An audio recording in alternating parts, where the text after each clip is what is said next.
Hi everyone, welcome back to the channel. In this tutorial, I will show you how to get the new image ID in Grow a Garden 2.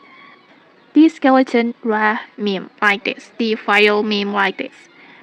And to get this viral meme, first you need to get a picture frame crate from the prop shops. It costs 350,000. And when you open it, you will receive a random picture frame size like this. In here I got this small one. And after that, in here you can display any image by using an image ID. Just tap on this edit, and then in here you just need enter this ID for the skeleton rahhh meme.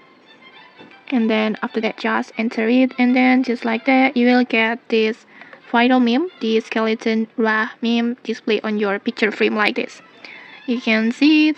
And okay, that's it. If you found this helpful, don't forget to like, comment, and subscribe for more tutorials. Thanks for watching, and see you!